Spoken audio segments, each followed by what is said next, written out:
Alright, so I actually wanted to take the time to talk about Vanguard, my personal thoughts on the alpha, my personal thoughts on the time to kill, the breakable areas, how the mechanics work, and my personal experience. Now, first of all, I think the main thing that everyone wants to talk about is skill-based matchmaking. Now, skill-based matchmaking is one of the biggest quote-unquote issues in Call of Duty, and I say quote unquote because some people like it and others don't. I personally am not a big fan of skill-based matchmaking. I've been a fan of the connection-based matchmaking, you know, just for the best possible connection when playing the game. I think that skill-based matchmaking is honestly detrimental, and I think it takes away from the performance, but at the same time I understand why it's implemented, because if you're a new player, you really shouldn't have to, your first few games, go through getting smacked by like a master prestige or like a pro player or anything like that. But in Black Ops 2 and previous Call of Duties, they did something called boot camp. With boot camp, you leveled up all the way to, I believe, level 10 or 15 just to get a general idea of how the game worked, and then you got right into the game. Now, I wish there was something like that for Vanguard. That way that skill-based matchmaking didn't have to be too heavy. But because it's on the Modern Warfare engine, I most likely see it going in the direction of heavy skill-based matchmaking, which is probably going to make people either play slower or play in full parties. I think the time to kill is great. I see nothing wrong with the time to kill. As you guys saw in the beginning of this clip, I was able to get a whole quad feed. So I think that SMGs are going to be viable. I think that PC Vanguard is going to be way more dominant than console Vanguard if there's no FOV slider. I think that a lot of people are now spoiled on the FOV slider, myself included. This was actually the first year that I played with the FOV slider when I'm talking about Cold War, and it's different, man. It's so different. And to go back to the regular 80 FOV or even lower than that, it's not going to be comfortable to some people. So my suggestion is, if they haven't already, if it's possible, add the FOV sliders for console. FOV slider for console is going to really help a lot of people. Now, if it actually holds the console back, like if it makes performance much worse, then obviously you shouldn't do that.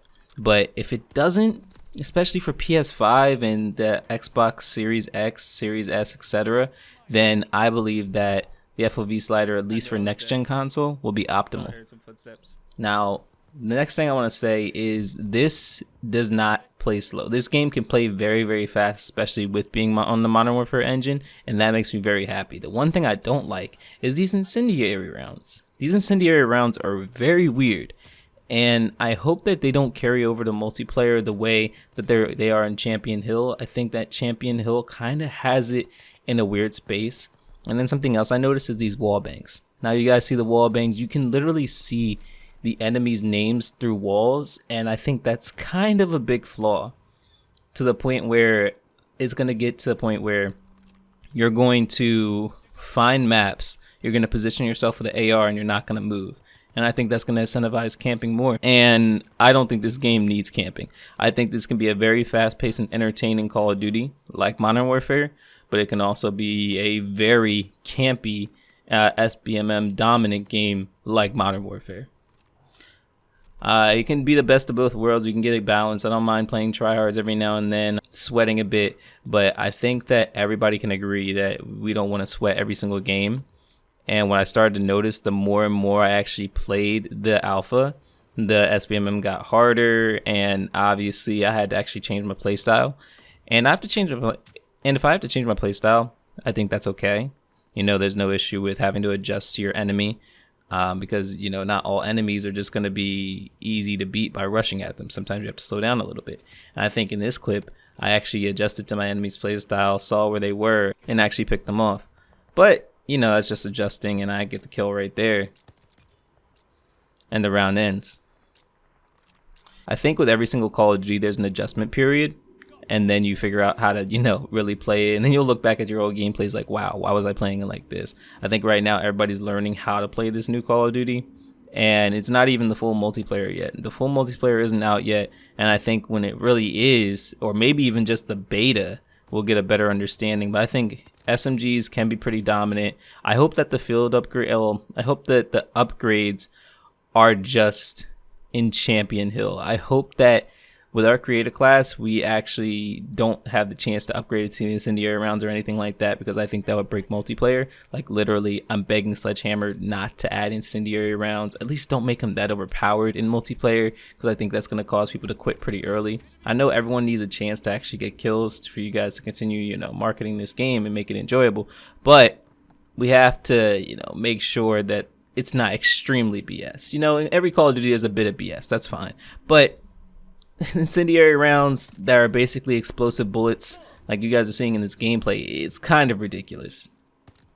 People don't stand a chance, and that's not what I want to really experience for the remainder of 2021 going into 2022. That's gonna frustrate a lot of people and make the game die out pretty fast. Everything else is pretty cool. Like, honestly, I love this game so far. I think it's very entertaining. I think it's going to be very entertaining. I'm going to be streaming it every single day. So that's something I'm definitely looking forward to. But we have to definitely handle the names being seen through the walls. We need to potentially tone down the sbmm just a little bit. Like, people are frustrated. The sad thing is, though, is we are the minority.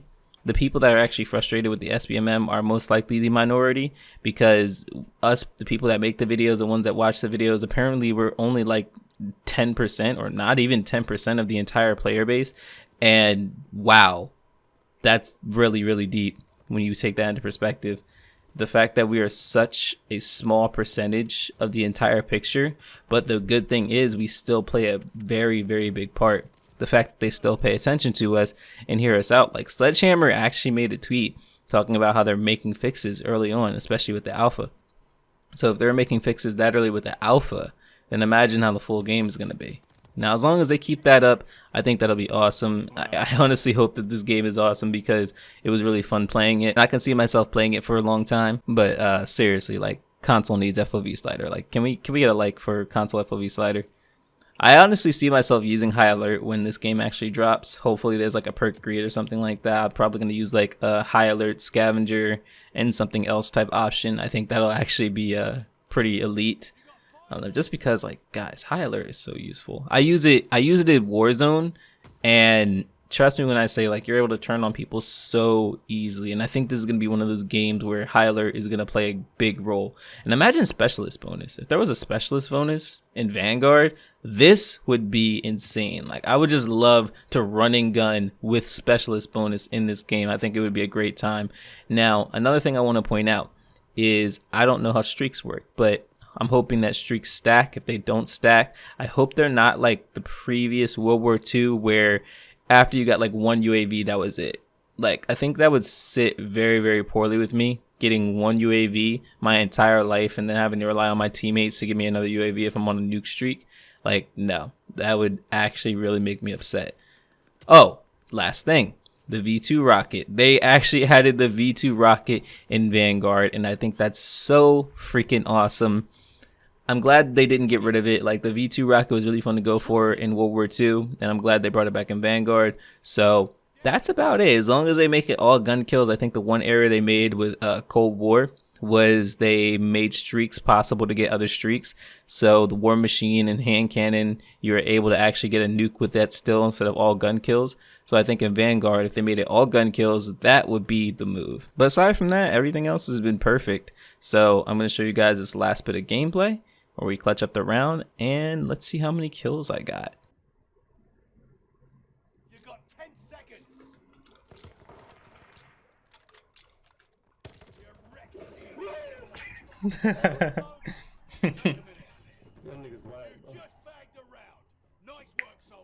Good one. Yeah, if we would have had you for the first 3 rounds, bro, we definitely. We probably would have had like 10 lives.